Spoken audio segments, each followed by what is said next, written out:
मुझे नहीं रोक सकोगे तुम। सुरक्षित रहना चाहते हो तो हट जाओ मेरे मार्ग से। रोकूंगा ही नहीं दुष्ट, अपितु तुम्हें यहाँ से दूर भी भगा दूंगा। माँ के निकट तुम्हारी छाया भी नहीं पहुँचने दूंगा मैं। बस अब मुख से नहीं, मुष्टि प्रहार से संवाद करेंगे हम।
अपनी वास्तविक शक्ति को जागृत करो मूर्खों, और दिखाओ इन देवताओं को कितना असाधारण सामर्थ्य है तुम्हारा।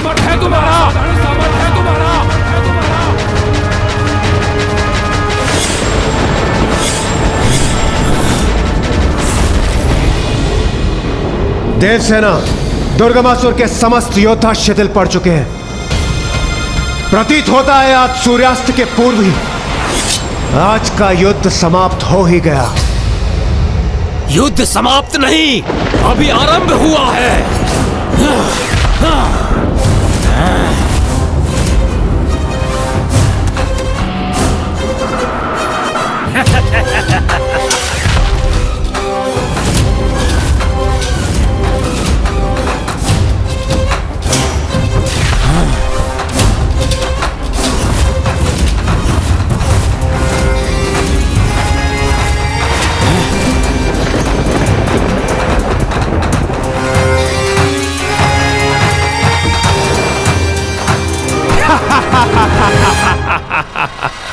मेरे दुर्गमासुर के महायोद्धा है ये। अब ये तुम्हें पराजित करेंगे दुष्ट देवताओं।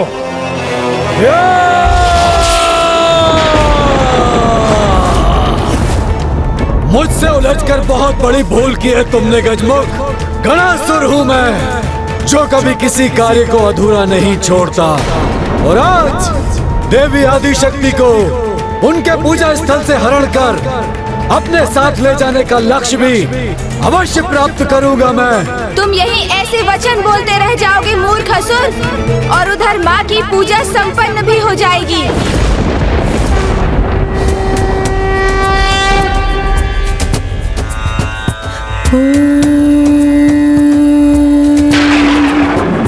त्र्यंबकं यजामहे सुगंधिं पुष्टिवर्धनम् उर्वारुकमिव बन्धनात् मृत्युर्मुक्षयमामृतात्।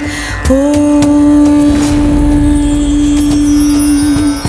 त्र्यंबकं यजामहे सुगंधिं पुष्टिवर्धनम् उर्वारुकमिव बन्धनात् मृत्युर्मुक्षयमामृतात्। ॐ नमः शिवाय। ऐसा प्रतीत होता है कि देवी आदिशक्ति द्वारा किए गए जलाभिषेक का जल मेघ का रूप लेकर महादेव तक पहुंच गया है, और वही मेघ उन पर बरस कर देवी आदिशक्ति की ओर से उनका जलाभिषेक कर रहा है। देवी आदिशक्ति तो जैसे दोनों स्थानों पर उपस्थित है, विंध्याचल पर्वत पर भी और कैलाश पर भी। इस अद्भुत अनुष्ठान को समर्पण भाव से की गई इस पूजा को भला कैसे कोई रोक सकेगा। मैं गणासुर पुनः देवी आदिशक्ति की पूजा को भंग करने के उद्देश्य से आगे बढ़ रहा हूँ। मुझे रोक सकते हो तो रोक लो गजमुख।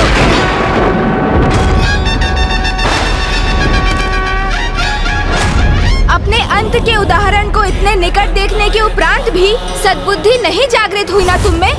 अभी भी दुष्टता का त्याग नहीं किया ना तुमने? तो स्मरण रहे, अब तुम्हारा अंत और भी समीप आ गया है दुष्ट। अंत तो आज तुम सभी का होगा, आज ही सूर्यास्त के पूर्व। इसलिए तुम सभी के जीवन में अब अधिक समय शेष नहीं है। सूर्यास्त में अब जितना भी समय शेष है ना, वो हमारे नहीं, तुम सभी के अंत के लिए पर्याप्त है।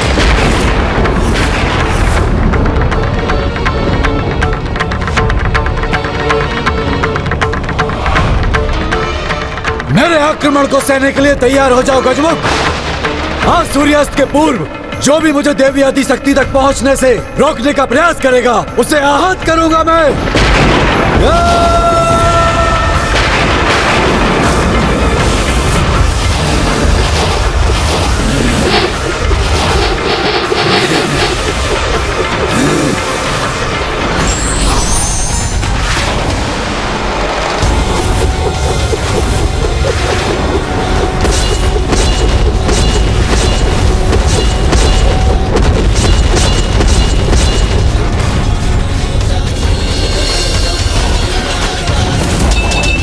देवसेना, सूर्यास्त होने में बस कुछ ही समय शेष है।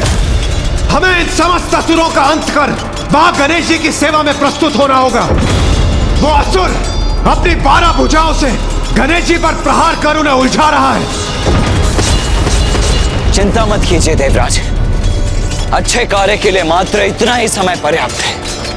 विश्वास रखिए, सूर्यास्त से पूर्व हम इन सभी को पराजित करने में सफल अवश्य होंगे।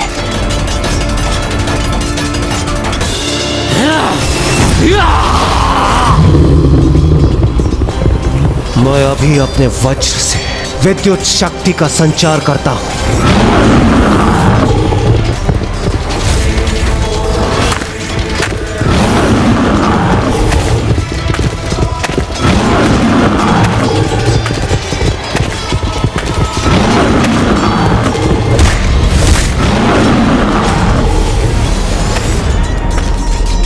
आज के दिवस के अंत के पूर्व इसके जीवन का अस्त होना आवश्यक है। आज तुम्हारे लिए सूर्य सदा के लिए अस्त हो जाएगा देवताओं।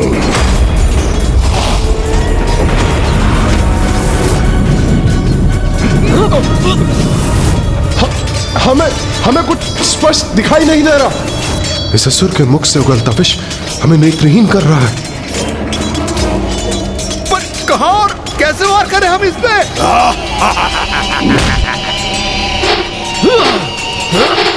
मैं विचल बुद्धि हूँ, जिसकी बुद्धि में छल और विष भरा है।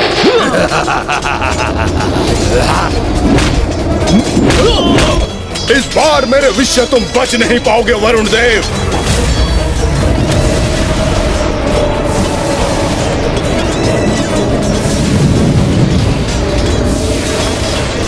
ये तो मुझे स्वयं पर लक्ष्य साधने का अवसर ही नहीं दे रहा है।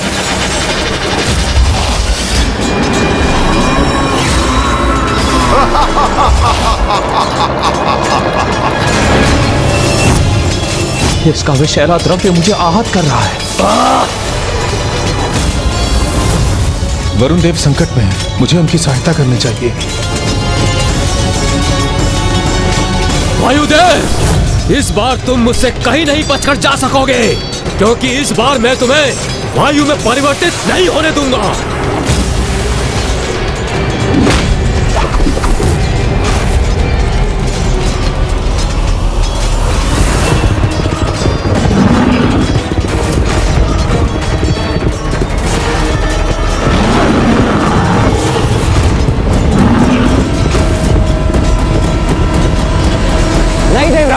आप देव सेना की सुरक्षा सुनिश्चित कीजिए और सूर्यास्त होने से पूर्व ही इस युद्ध स्थल को इन असुरों से रिक्त कर दीजिए। इस असुर से तो मैं स्वयं निपट लूंगा।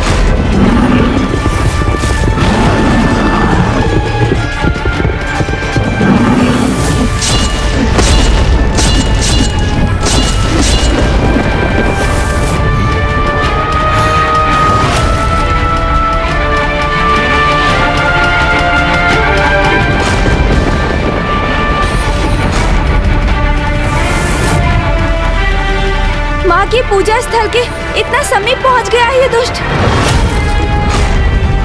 इसे तो किसी भी उपाय से रोकना ही होगा मुझे।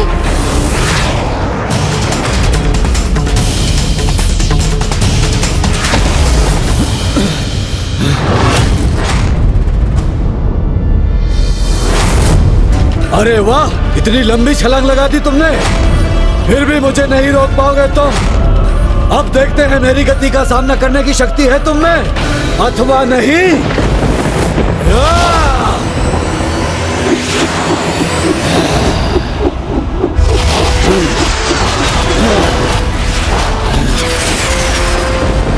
जब तक तुम इनका कोई उपाय करोगे, मैं तुम्हारी माता तक पहुंच जाऊंगा गजमोक।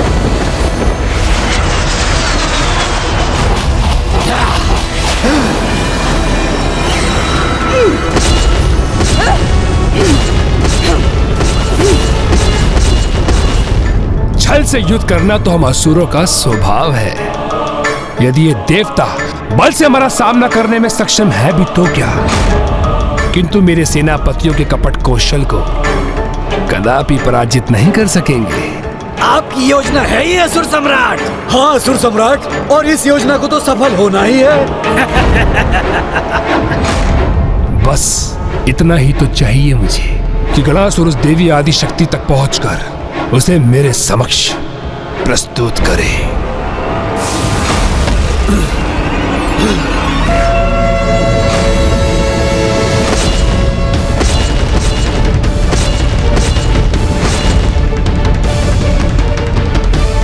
बस मुझे एक छलांग मारने की और देर है और मैं पूजा स्थल में प्रवेश कर जाऊंगा।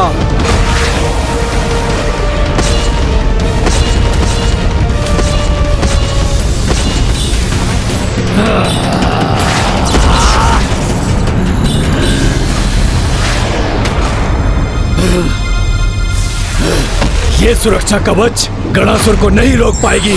अभी ध्वस्त कर देता हूं इसे।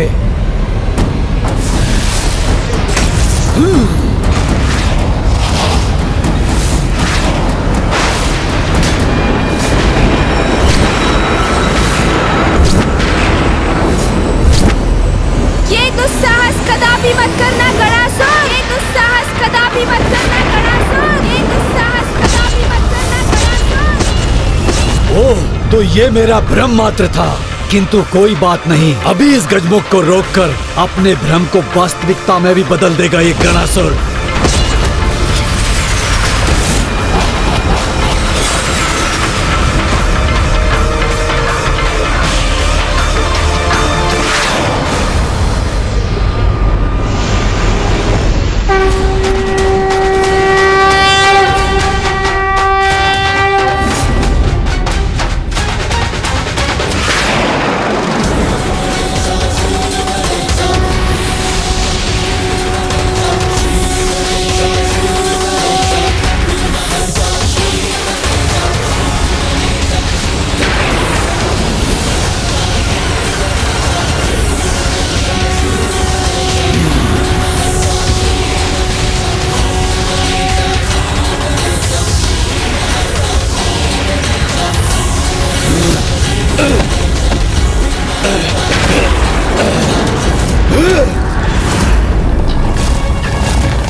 मेरे साथ ऐसी दृष्टता की तुमने, अब देखो उसका क्या दंड देता हूँ मैं तुम्हें। तुम्हारे अपराधों के दंड भुगतने का समय तो तुम्हारा है गणासुर।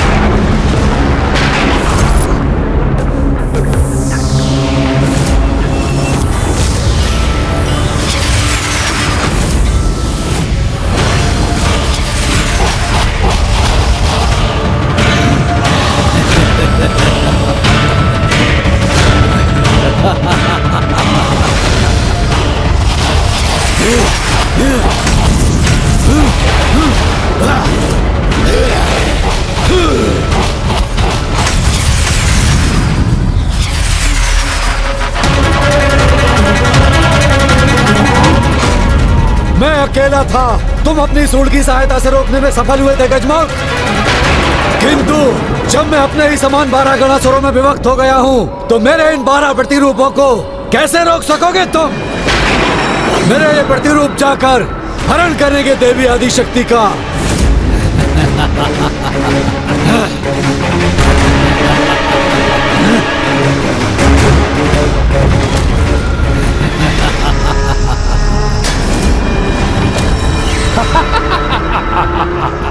अब अवश्य सफल होगा गणासुर।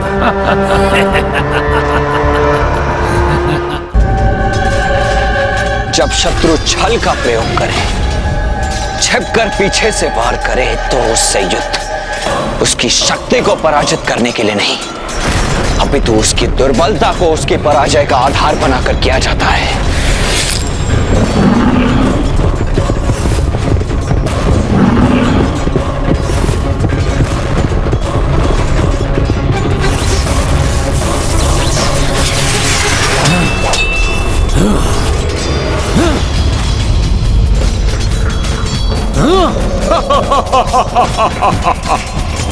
ये दुष्ट अपना विषैला द्रव्य बाहर फेंक कर स्वयं पीछे हट रहा है, जिससे कि ये उसके संपर्क में ना है। अर्थात इसकी शक्ति ही इसकी दुर्बलता भी है।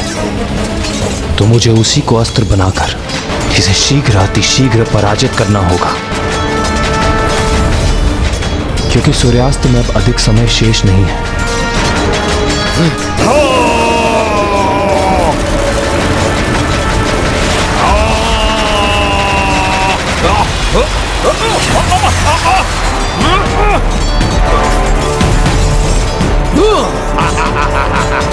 सूर्यदेव, अग्निदेव, इस असुर की सबसे बड़ी दुर्बलता इसका अहंकार है। मैं उसी का लाभ उठा के इसे बोलने पर विवश कर दूंगा। उसके पश्चात केवल उसका स्वर सुनकर हम उस पर लक्ष्य साधेंगे, और इसी प्रकार आज के युद्ध की समाप्ति से पूर्व ही हम उसे परास्त कर देंगे।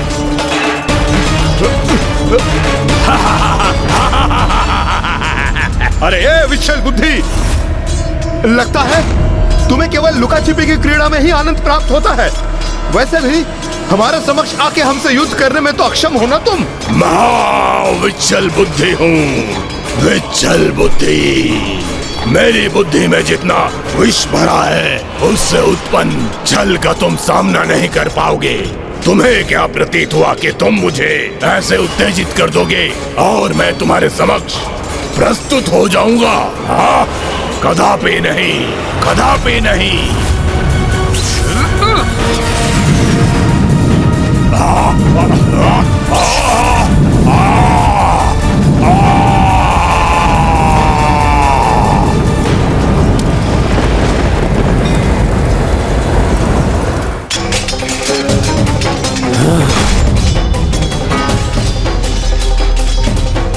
यदि ये कुछ भी विभक्त कर सकता है, तो स्वयं को भी तो कर सकता है।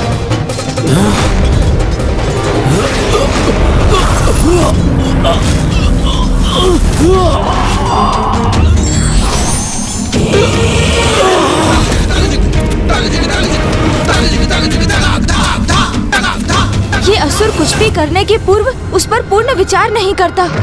यही इसकी सबसे बड़ी दुर्बलता है। इसलिए तो स्वयं को 12 भागों में बांट दिया इसने, ये भूल कर कि यदि ये पूर्ण होता तो कहीं अधिक शक्तिशाली होता। इसलिए इसके पुनः साथ आने के पूर्व मुझे इसका उपाय करना ही होगा।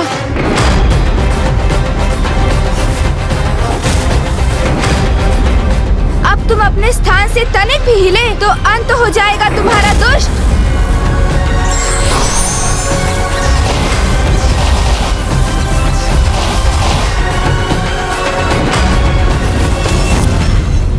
पुनः रोक दिया गजमुख ने गणासुर को, और मेरे अन्य योद्धा भी महासंकट में है।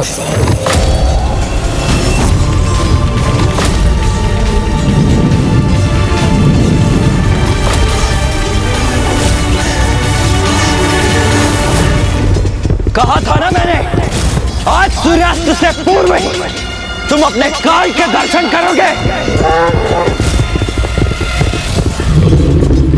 जय मां विंध्यवासिनी, जय मां आदिशक्ति।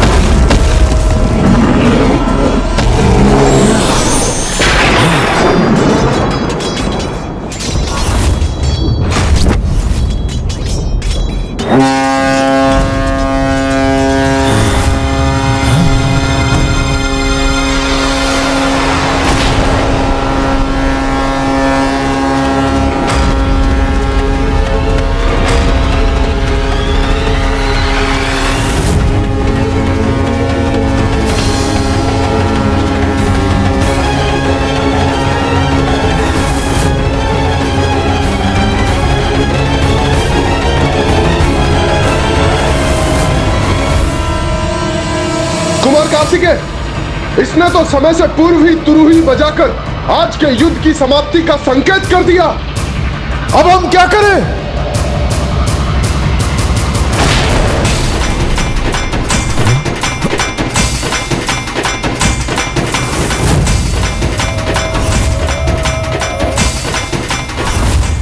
यह सर्वथा अनुचित है। यह अवश्य असुरों की कोई ना कोई चाल है। मेरे विचार से हमें अपना आक्रमण रोकना नहीं चाहिए। किंतु हम युद्ध के नियमों का उल्लंघन नहीं कर सकते। यदि उसके अनुसार हमारा विरोधी युद्ध विराम हेतु तुरही बजा दे, तो फिर उस दिवस के लिए हम भी युद्ध रोकने के लिए बाध्य हैं।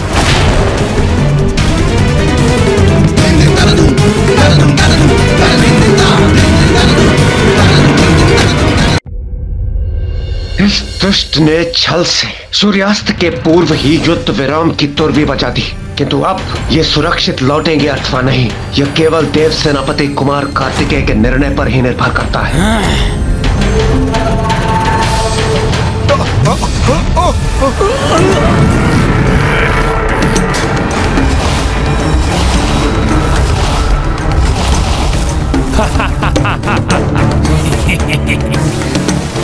मुझे तो यही ज्ञात था देवताओं। युद्ध नियम के अनुसार दोनों पक्षों में से किसी के भी दोहरा युद्ध विराम का नाद ध्वनित होते ही युद्ध रोक दिया जाता है। किंतु तुम्हारी मुद्राओं को देखकर तो ऐसा प्रतीत हो रहा है कि तुम अपने नियमों का पालन करना ही नहीं चाहते। अरे युद्ध विराम का नाद नहीं सुना तुमने? तो क्या तुम्हारे निकट आकर पुनः उत्पन्न करूं उसे, अथवा मान लूं कि तुम स्वयं अपने नियमों का उल्लंघन करने के लिए तत्पर हो? किंतु इतना समझ लो, नियमों का पालन नहीं करोगे तुम तो मैं भी उन्हें भंग करने के लिए मुक्त हो जाऊंगा। नियम तो तुमने भंग किया है दुष्ट, क्योंकि निर्धारित यह हुआ था युद्ध विराम केवल सूर्यास्त के साथ होगा, किंतु तुमने उसके पूर्व ही युद्ध समाप्ति की घोषणा कर दी। देवराज इंद्र, दुर्भाग्यवश जहां मैं स्थित हूँ वहां से देखो तो सूर्यास्त हो चुका है।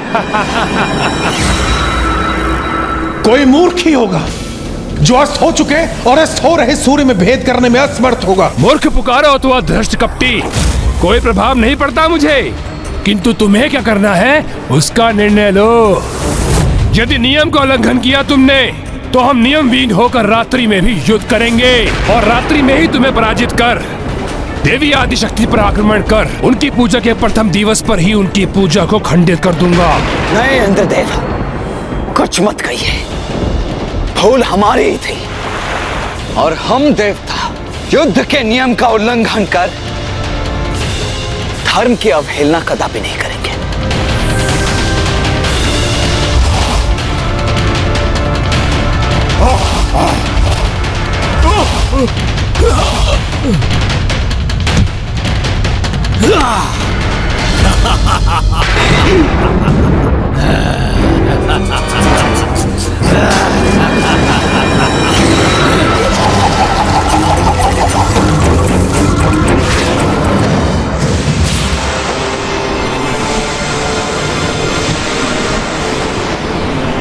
मैंने कहा था ना गजमुख, तुम्हें पराजित करने के लिए तुम्हारे नियमों को ही अपना अस्त्र बनाऊंगा मैं।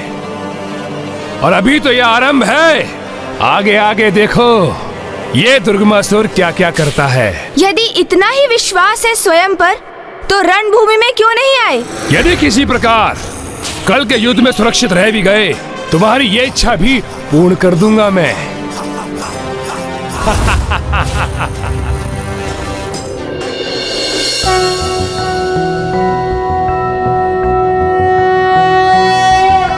सौराष्ट्रे सोमनाथं च श्रीशैले मल्लिकार्जुना नागेशं दारुकावने सेतुबन्धे च रामेशं घुष्मेशं च शिवालये।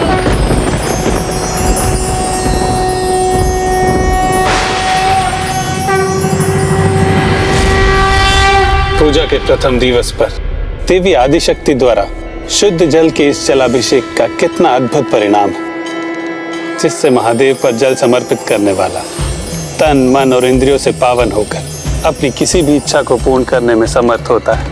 और देवी आदिशक्ति तो स्वयं प्रकृति स्वरूपा है, इसलिए उन्होंने जलाभिषेक कर न केवल स्वयं को अपितु संपूर्ण जगत को पवित्र, शुद्ध और जीवंत कर दिया है।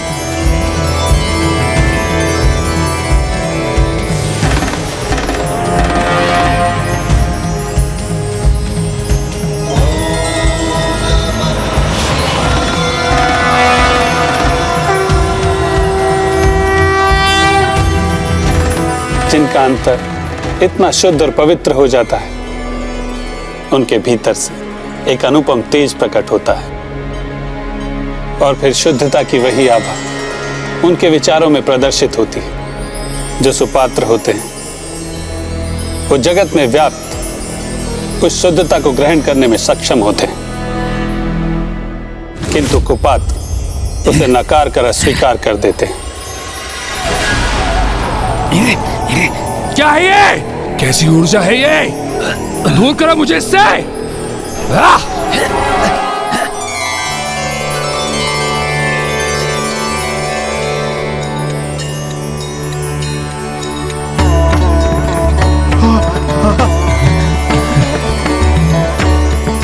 आश्चर्य है, द्वेष और क्रोध की जो नकारात्मक भावनाएं उन असुरों के प्रति थी, वो अकस्मात ही लुप्त हो गई और मेरे भीतर अपार दिव्य ऊर्जा एवं विचारों की शुद्धता का आभास हो रहा है। मुझे ये अवश्य माँ के द्वारा किए गए जलाभिषेक का ही परिणाम है। हाँ गणेश, मुझे भी एक अद्भुत शांति का आभास हो रहा है। ऐसा प्रतीत हो रहा है जैसे एक और दिवस के युद्ध के लिए हमारे भीतर अतिरिक्त ऊर्जा और शक्ति का संचार हो गया है। अनुज गणेश, गणासुर को माँ की पूजा में बाधा डालने से रोककर तुमने बहुत उचित कार्य किया, क्योंकि अब उन असुरों से युद्ध के लिए एक नवीन स्फूर्ति से भर गई है देवसेना। ये तो देवी आदि शक्ति के प्रथम दिवस के जलाभिषेक का ही परिणाम भर है और आगामी 2 दिवसों में वो तीनों जलाभिषेक संपन्न कर लेंगी, अर्थात दुग्ध और गन्ने के रस को शिवलिंग पर समर्पित कर भस्म आरती पूर्ण करेंगी। तो उनकी पूरी शक्ति जागृत होगी और फिर चाहे कोई भी असुर हो, कितना भी शक्तिशाली क्यों ना हो, उनके अथवा उनकी सेना के समक्ष कदापि नहीं टिक सकेगा।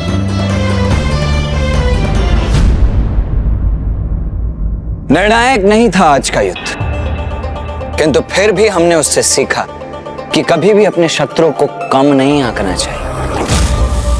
उन असुरों की शक्ति को ही नहीं, अभी तो उनकी छल बुद्धि को भी पराजित करना है हमें। अर्थात अब आगे का युद्ध हमें और संयम के साथ लड़ना होगा। उचित है भैया, किंतु अभी भी उन असुरों की वास्तविक गुप्त दुर्बलता का भान कहाँ हुआ है हमें, जिससे हम उनका विनाश संभव कर सके। अजय है मेरे असुर सेनापति, उन्हें तनिक भी कोई क्षति नहीं पहुंचा सकता और आज के युद्ध से वो देवता इतना तो समझ ही गए होंगे, उस गजमुख के कारण मेरी योजना सफल नहीं हो सकी, किंतु जो आज नहीं हुआ वो कल अवश्य होगा। कल के दिवस स्वयं तामसिक माता मेरी सहायता करेगी, तब देखता हूँ वो गजमुख भला क्या करता है। तुम कहना क्या चाहते हो अनुज गणेश? यही भैया कि आपका शक्ति वेल जो कठोर से कठोर शिलाओं को भी भेद सकता है, वो उस दुष्ट अभेदी को तनिक भी क्षति नहीं पहुंचा सका।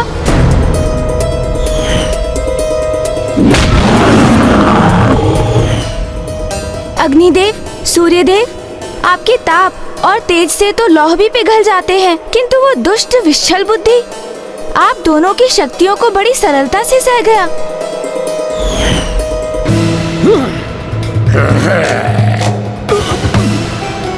और वायुदेव, वरुण देव, इंद्रदेव, आपके अस्त्र भी उन दुष्ट असुरों का संहार करने में असफल रहे। अवश्य इन सभी के पास कोई ऐसा वरदान है जिससे ये सुरक्षित रह सके।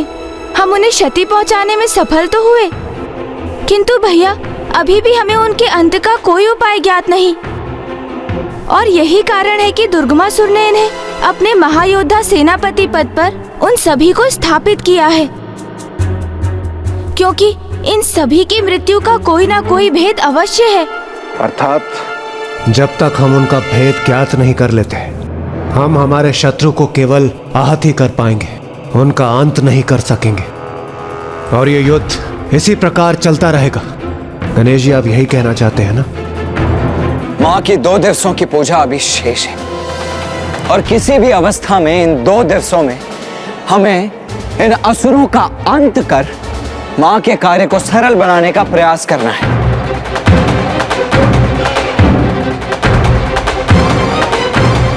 इसीलिए हमारे पास कल भोर तक का ही समय है, जिसमें किसी न किसी उपाय से हम इनके समस्त भेद ज्ञात कर लें। भैया, मैं अभी आया। गणेश, गणेश, गणेश जी, यहाँ इतना गंभीर विचार विमर्श चल रहा है, इसके मध्य में ही ये गणेश जी कहाँ चले गए?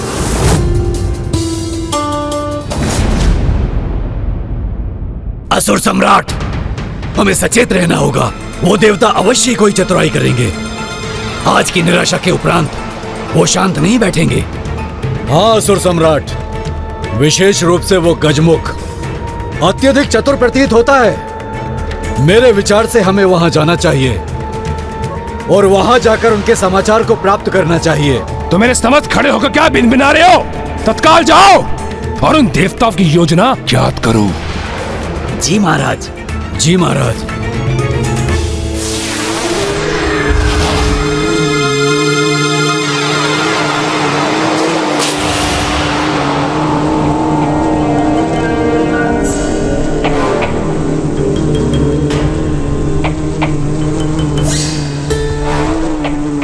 देवताओं से उनकी गुप्त योजना ज्ञात कर ये सूचना मैं पहुंचाऊंगा सम्राट तक। नहीं भ्राता, ये समाचार तो मैं दूंगा उन्हें और उनके मुख से अपनी प्रशंसा प्राप्त करूंगा। और मुझे ज्ञात है कि ये समाचार हमें कहाँ प्राप्त होगा।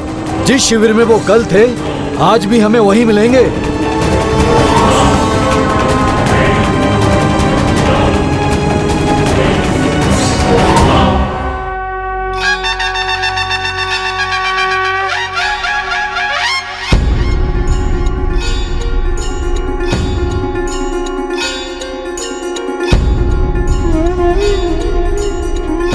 गणेश जी, ये क्या है? ये लड्डू है देवराज जी।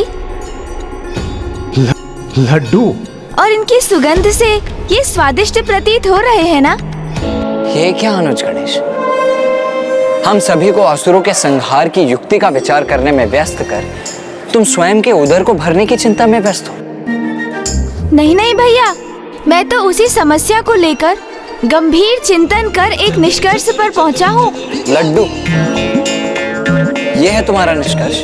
हाँ भैया, ये है असुरों की समस्या का अत्यंत सटीक समाधान, उनसे उनका भेद ज्ञात करने का उपाय।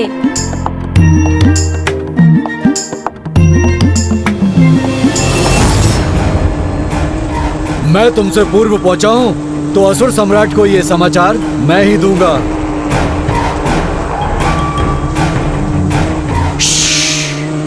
ध्यान से सुनो, कुछ सुनाई दे रहा है मुझे।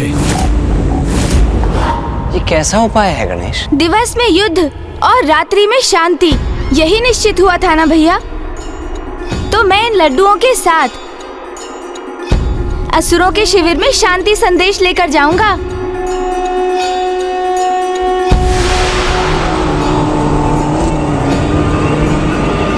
हमारे वहां पहुंचने पर वो अपने अस्त्र शस्त्र भले ही उठा लें, किंतु इन लड्डुओं को देखकर वो स्वयं नीचे हो जाएंगे, क्योंकि भूखे होंगे ना वो भैया।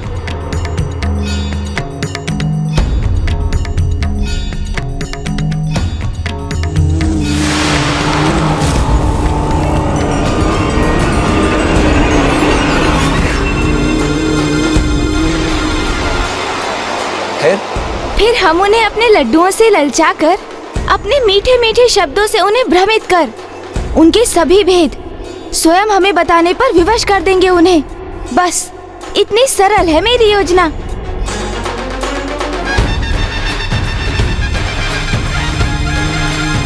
किंतु ये योजना तो तभी सफल हो पाएगी ना गणेश, जब उन असुरों को इस योजना की तनिक भी भनक तक ना हो।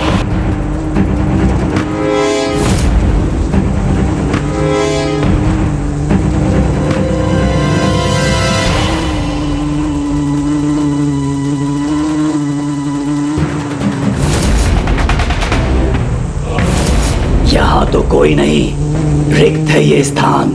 यदि समस्त देवता देवराज इंद्र के शिविर में नहीं हैं, तो अवश्य ही देव सेनापति कार्तिकेय के शिविर में होंगे। आओ, उन्हें चलकर वहां देखते हैं। उचित, हमें सतर्क रहना होगा, जिससे उन्हें यह ज्ञात ना हो कि आप वहां क्यों गए। और तुम्हारा वहां अकेले जाना भी उचित नहीं है गणेश, क्योंकि उन असुरों का विश्वास नहीं किया जा सकता। कहीं नियमों का उल्लंघन कर रात्रि काल में ही युद्ध आरंभ न कर दें।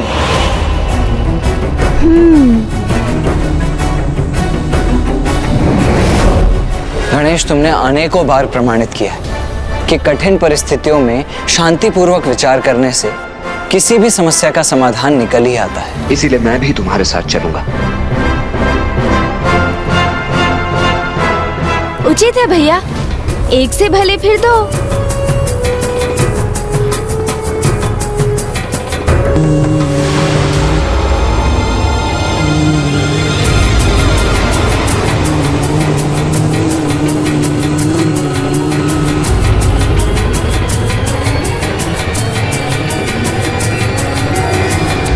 अन्य सभी देवता हैं यहाँ, तो कुमार कार्तिकेय और गजमुख गणेश कहाँ हैं? प्रतीत होता है हमें यहाँ पहुँचने में विलंब हो गया है। वो अपनी योजना क्रियान्वित कर चुके हैं।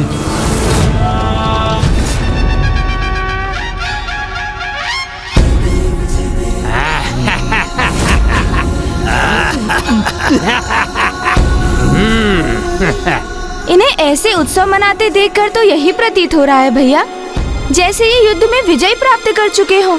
ये भ्रम है उनका गणेश। अहंकार ने जिसकी दृष्टि बाधित कर दिया, उसे तो पराजय में भी विजय ही दिखाई देगी।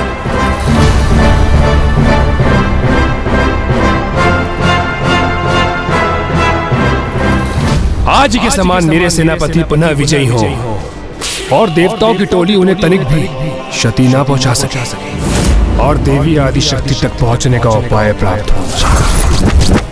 उनके प्रथम दिवस की पूजा संपन्न तो हो चुकी होगी, किंतु 2 दिवस की पूजा को मैं बाधित कर सकूं, उसके लिए मुझे तामसिक माता की सहायता लेनी होगी।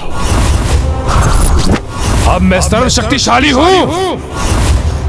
युद्ध में विजय प्राप्ति के लिए अपनी उस शक्ति का प्रयोग कैसे करूं, इसमें तो वही मेरा मार्गदर्शन कर सकती है।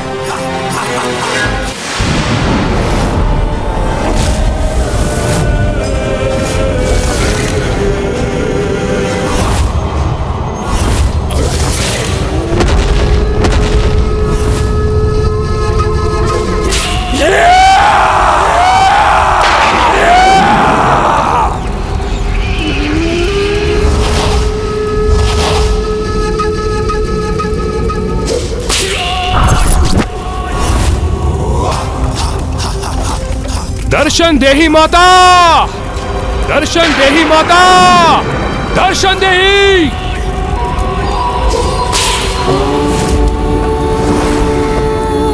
नमः शिवाय।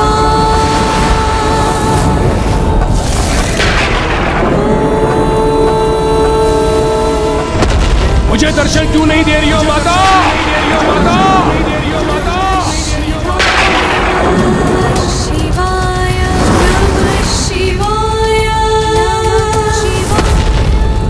मेरा स्वर नहीं पहुंच रहा क्या आप सब? नहीं पहुंच रहा क्या आप सब? नहीं पहुंच रहा क्या आप सब? माता, माता, माता। ओम नमः शिवाय। दर्शन देही माता, दर्शन देही, दर्शन देही, दर्शन देही।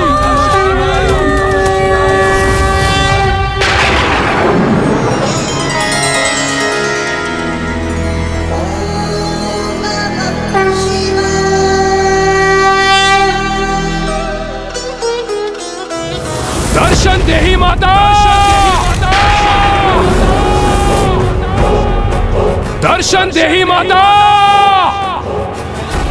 दर्शन देही माता, दर्शन देही। आज इस दुष्ट की पुकार तामसिक माता तक कदापि नहीं पहुंच सकेगी, क्योंकि तामसिक माता माँ के साथ पिताश्री अर्थात जगत पिता महादेव की पूजा में लीन है।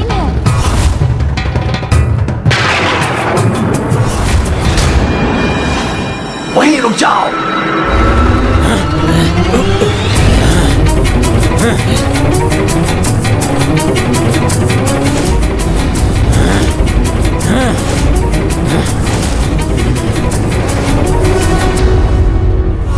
अरे अरे, हम यहाँ युद्ध करने के लिए नहीं आए हैं असुर जी, जो आप ऐसे सावधान हो गए।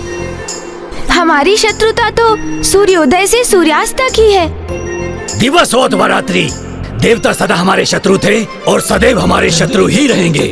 असुर जी, हमें शत्रुता निभानी होती तो हम इस युद्ध विराम के समय कोई अस्त्र शस्त्र धारण कर यहाँ पहुँचते ना, किंतु हमारे हाथ में तो लड्डू की टोकरी है।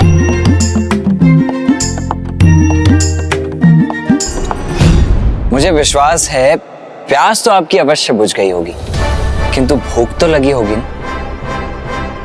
तो लीजिए, खाइए लड्डू।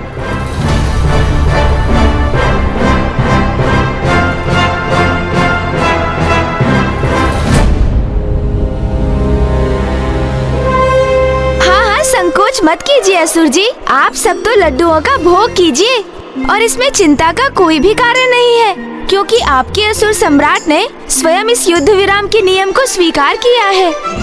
चतुर चतुर चतुर चतुर ज्ञानी। हाँ हाँ, खाइए ना, खाइए।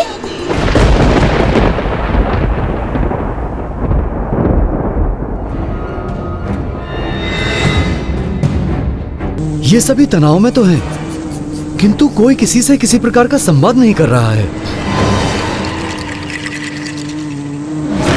ऐसे में कैसे ज्ञात होगा कि वो दोनों जो यहाँ दिखाई नहीं दे रहे हैं वो कहाँ अदृश्य हुए हैं?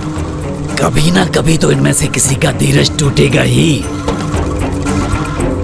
और वो कुछ कहकर इनका रहस्य तो अवश्य उजागर करेगा। किंतु कहीं उसमें अत्यधिक विलंब ना हो जाए और वो दोनों जिस भी प्रयोजन के लिए जहां भी गए हैं उसमें सफल ना हो जाएं।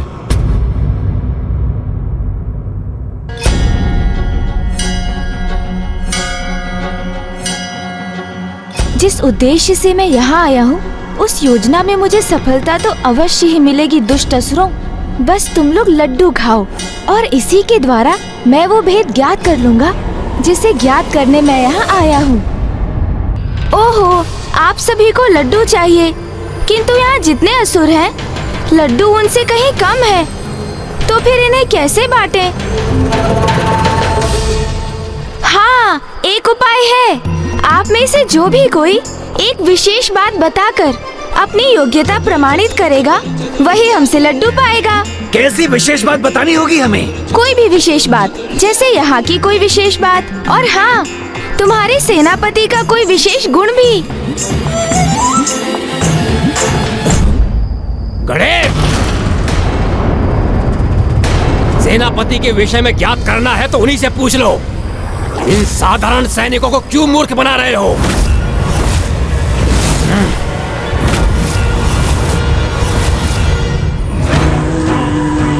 मुझे ऐसा आभास हो रहा है जैसे प्रथम पूज्य गणेश जी और कुमार कार्तिक के किसी संकट में हमें उनकी सहायता हेतु उन असुरों के शिविर में प्रवेश करना होगा। ये संकेत तो प्राप्त हो गया हमें कि कहाँ हैं वो दोनों। आप व्यर्थ ही चिंता कर रहे हैं। वो युद्ध करने नहीं, मात्र सेनापतियों के मृत्यु भेद ही तो ज्ञात करने गए हैं। हम यही उनकी प्रतीक्षा करेंगे। आप कुमार कार्तिकेय और गणेश जी पर विश्वास रखें, और वैसे भी संशय संकट बनकर ही प्रकट होता है। विनाश लोचन भ्राता, हमें शीघ्र लौटना होगा। हाँ भ्राता नाशलोचन, और असुर सम्राट को इनके छल के प्रति सचेत करना होगा।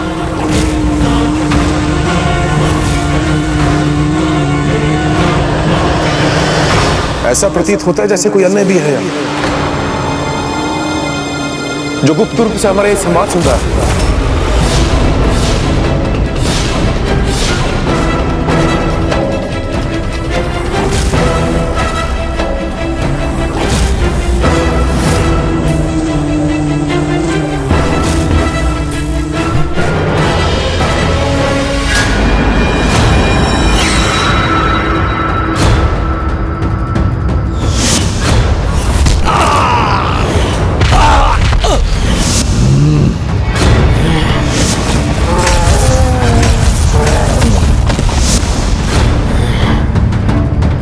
अनुज गणेश, सावधान हो जाओ, स्थिति विकट होने की पूर्ण संभावना है यहाँ।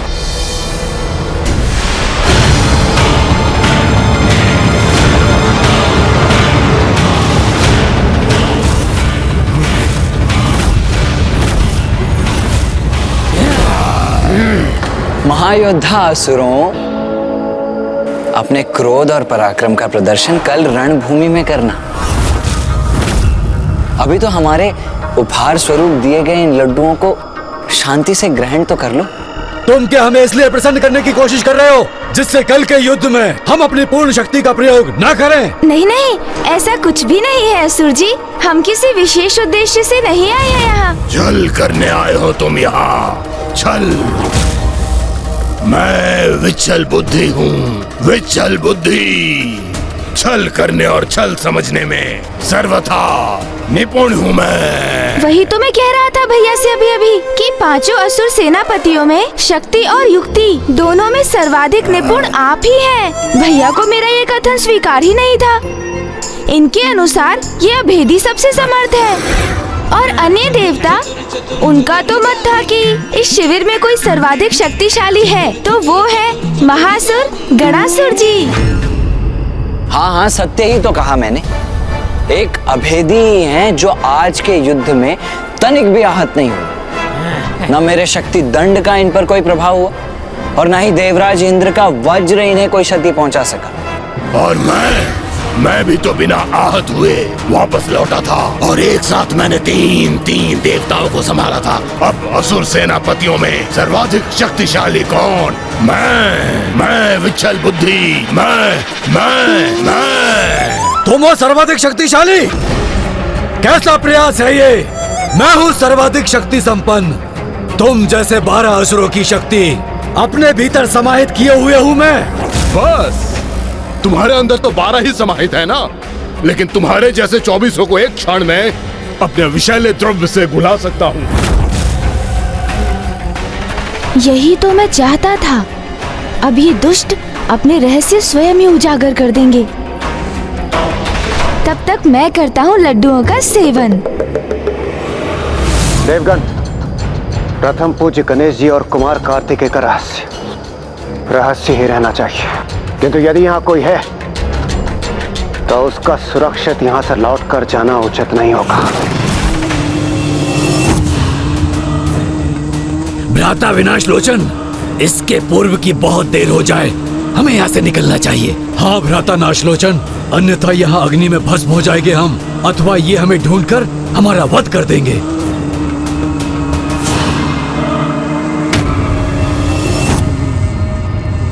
देवगण,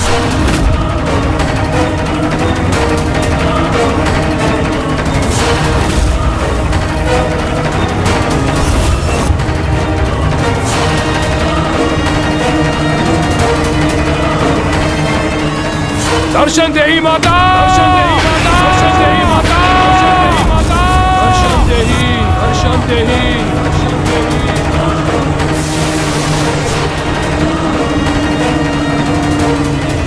दर्शन देही माता, दर्शन देही माता, दर्शन देही माता, दर्शन देही, दर्शन देही। आज मेरे द्वारा आवाहन करने पर भी नहीं आई आप माता, तो अब मुझे ही आपके पास आना पड़ेगा। देखा भैया, दुर्गमासुर जी कितनी भली भांति अपना अनुष्ठान करते हैं, इसीलिए इतने वरदान प्राप्त है उन्हें। इन पांचों को देखकर तो वैसे यही प्रतीत होता है कि कदाचित अन्य देवता ही उचित कह रहे थे।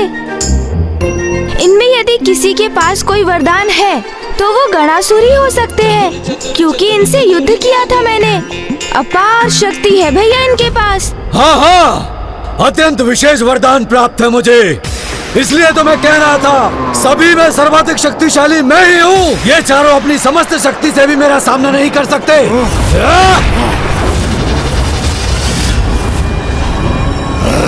हम चारों अपनी संयुक्त शक्ति से भी नहीं कर सकते तुम्हारा सामना।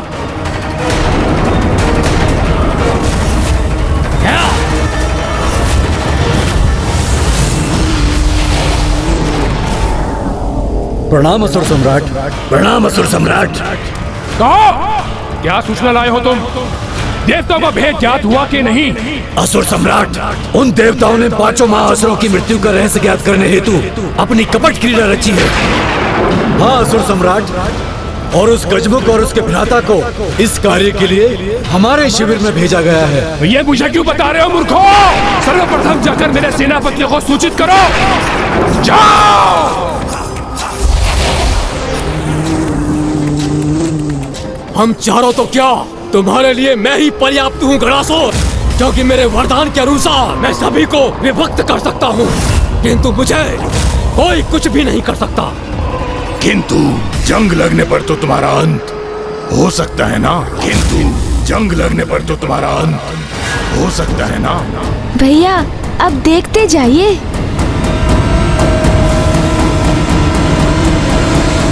हम शीघ्र सावधान करेंगे उन्हें। किंतु मेरा अंत कोई नहीं कर सकता। स्वयं अग्निदेव और सूर्यदेव भी मुझे क्षति नहीं पहुंचा सके, स्वयं वो भी। परंतु मैं कर सकता हूँ तुम्हारा अंत, क्योंकि मुझे तुम्हारे गुप्त रहस्य भली भांति ज्ञात है। सभी अष्टभुजा जीवों के समान तुम्हारे भीतर भी 3 हृदय हैं, और अगर तीनों को एक साथ नष्ट कर दिया जाए तो तुम्हारा अंत भी निश्चित है। और मैं अपने विषैले द्रव्य से पल भर में सभी का अंत कर सकता हूँ। किंतु मेरा नहीं तुम मुखा, मेरा नहीं, अभेदी हूँ मैं। कोई अस्त्र शस्त्र मुझे भेद नहीं सकता, किंतु तुम्हारे अंत के लिए तो बस कोई अस्त्र तुम्हारे एक मुख से भीतर जाके दूसरे मुख से बाहर आ जाने के बाद ही तुम ढेर हो जाओगे, किंतु मुझे कोई ढेर नहीं कर सकता। मैं अभेदी हूँ, तुम सबसे शक्तिशाली हूँ मैं। किंतु कीचड़ में भी तो तुम्हारी शक्ति निम्न हो जाती है ना, वहाँ तो तुम्हें सरलता से कुचला जा सकता है, किंतु मुझे तो न कीचड़ में, न जल में, न पृथ्वी पर, न पृथ्वी के नीचे कहीं कोई मेरा वध नहीं कर सकता। इसीलिए तो सर्वशक्तिशाली हूँ मैं।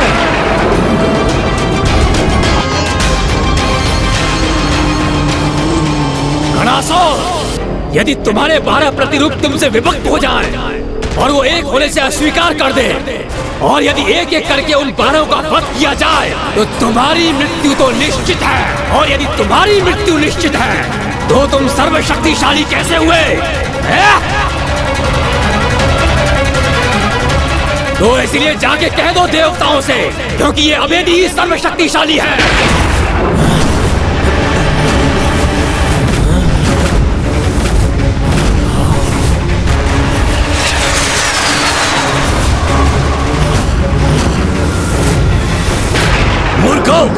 वो दोनों यहाँ आए और तुम 5 को मूर्ख बनाकर चले गए। मूर्ख हो तुम सभी, जो अपनी मृत्यु का उपाय स्वयं अपने हाथों से अपने शत्रुओं को सौंप दिया।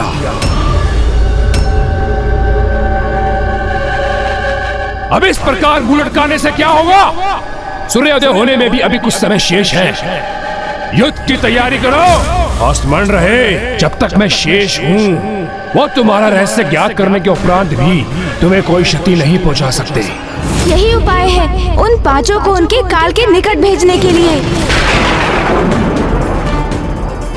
अब जब हमें ये ज्ञात हो ही गया है कि उन सभी का अंत कैसे संभव, तो हमें उन सभी को अकेले घेर कर एक एक करके उनका अंत करना होगा,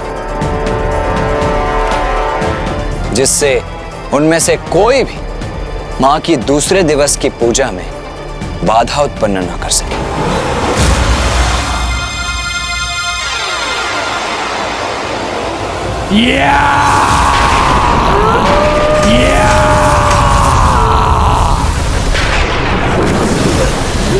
मैंने अपने अनुष्ठान से अपार शक्ति प्राप्त की है, उसमें से आंशिक शक्ति मैं तुम सभी को प्रदान कर रहा हूं, जो तुम्हारा सुरक्षा कवच बनकर तुम्हारी सुरक्षा करेगी।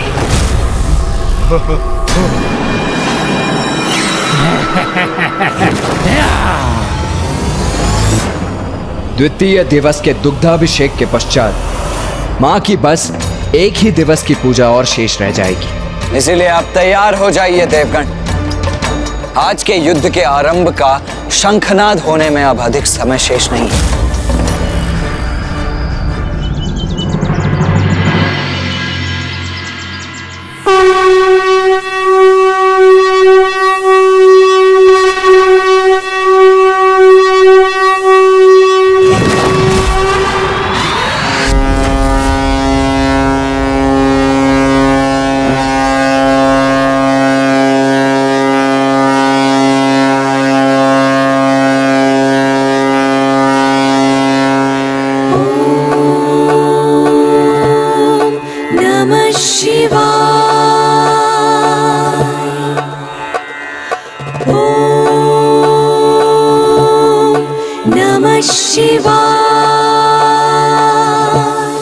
दुग्ध अभिषेक दीर्घ आयु और सुरक्षा प्रदान करता है और अकाल मृत्यु और अन्य अनिष्ट से सुरक्षित रखता है। आज इस दुग्ध अभिषेक का सूर्य अस्त के पूर्व संपन्न होना अनिवार्य है, ताकि कल देवी आदिशक्ति गन्ने के रस से अभिषेक करे। भभूत आरती के पश्चात अपने 3 दिनों की पूजा संपन्न कर सके और दुर्गमासुर के वध हेतु युद्ध भूमि में प्रस्तुत हो सके। देवी आदि शक्ति द्वारा ये दुग्ध अभिषेक अवश्य पूर्ण होगा। नमः शिवाय।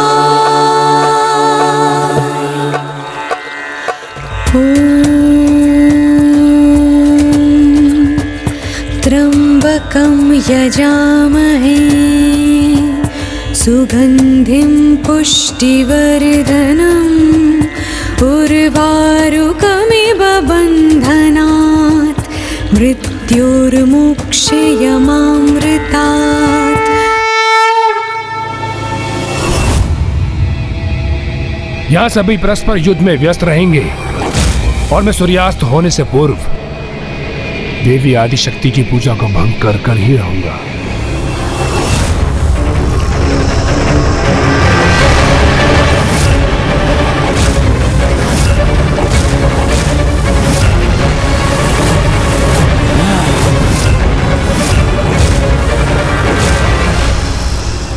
देवताओं, तुम कुछ भी कर लो, किंतु हमारा सामना कदापि नहीं कर सकोगे।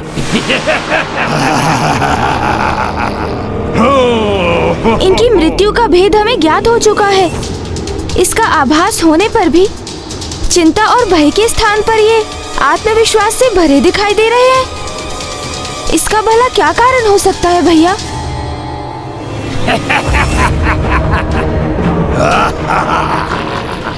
युद्ध का नाद तो मैं ध्वनित कर चुका हूं देवताओं, तो फिर एक टुक क्यों देख रहे हो? ओ, समझा? अपनी माता उस देवी आदिशक्ति की प्रतीक्षा कर रहे हो क्या? हम तो तुम्हारी सेना को एक अवसर दे रहे थे दुर्गमासुर, कि वो अभी भी पीछे हटकर अपनी रक्षा कर ले, किंतु इन्हें देखकर तो ऐसा प्रतीत होता है कि तुम्हारी भांति ये भी अपने विनाश को आतुर हो रहे हैं। तो उचित है, तो इनकी ये इच्छा भी पूर्ण किए ही देते हैं।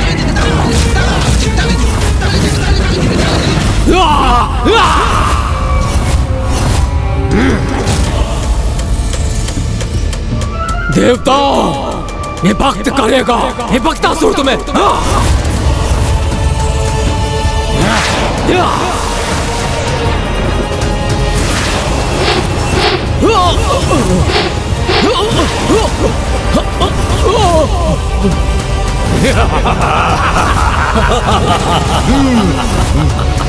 विभक्तासुर का अंत तो तभी निश्चित होगा जब उसकी तंत्रिका तंत्र में जंग उत्पन्न हो जाएगी, और उसके लिए हमें जल और वायु तत्व की आवश्यकता पड़ेगी।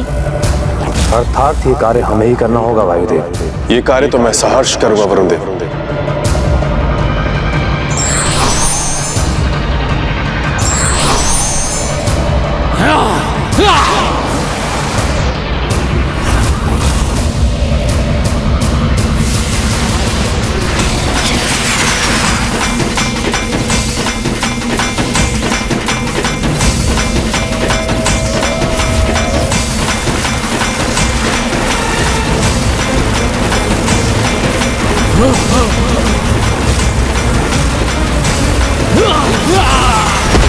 ये क्या?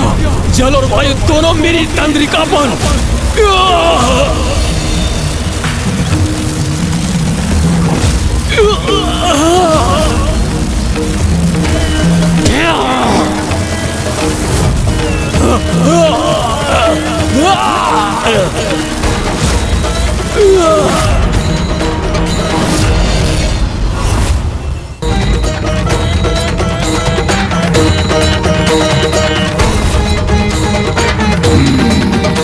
अष्टभुज होने के कारण विश्चल बुद्धि के 3 हृदय हैं,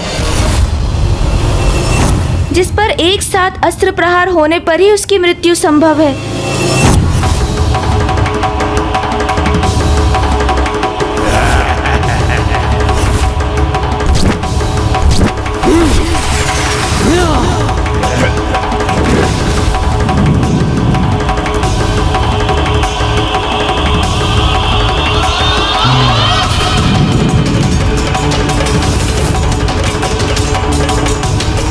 धन्यवाद अग्निदेव।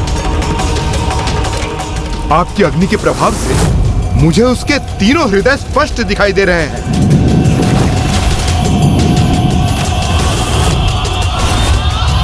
अपने अंतिम श्वास गिन लो। ये अस्त्र प्रहार मेरे लिए घातक सिद्ध हो सकता है। अब मैं कैसे करूं अपनी रक्षा?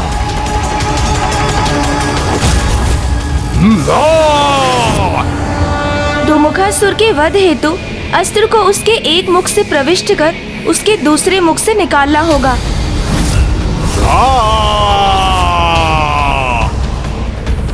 संयम धर, उचित समय पर वार करूंगा इस पर मैं।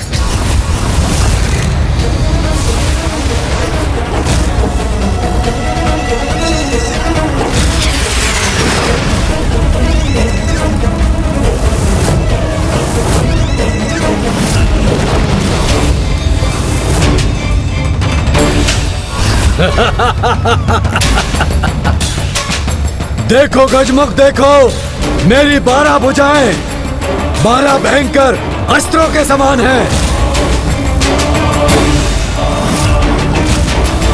गणासुर का वध तो तभी संभव है जब उसके 12 हाथ उससे विलग होंगे,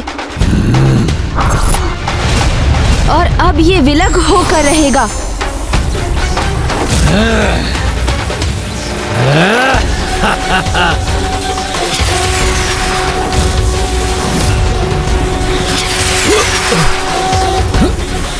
नहीं नहीं, मुझे अपने हाथ साथ लाने होंगे।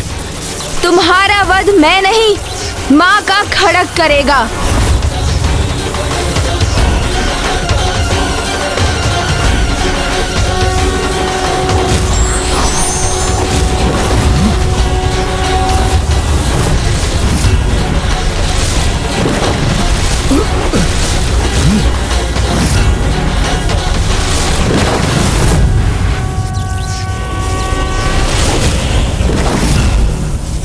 अब देखो देवताओं के सेनापति अभेदी तुम्हें कैसे धराशायी करता है। इस अभेदी की शक्ति कीचड़ में क्षीण पड़ जाती है।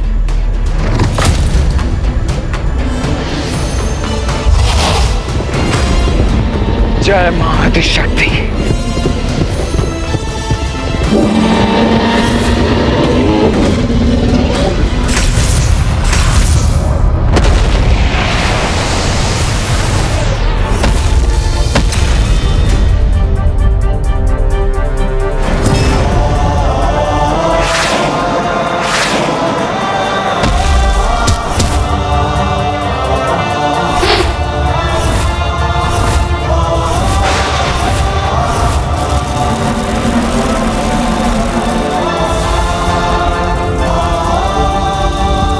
आज का ये सूर्योदय इन दुष्टों का अंतिम सूर्योदय होना चाहिए। कितने भी प्रयास कर लो, किंतु मेरे महायोद्धा सेनापतियों को तनिक भी क्षति नहीं पहुंचा पाओगे।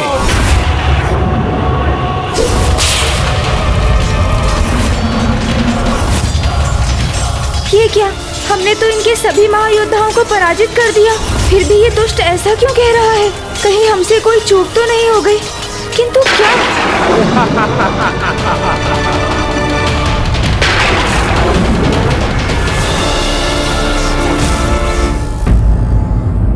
भूल किसी से भी हो सकती है, किंतु महत्वपूर्ण ये है कि व्यक्ति को उस भूल के बारे में विचार करना छोड़ तत्काल उसके सुधार में लग जाना चाहिए।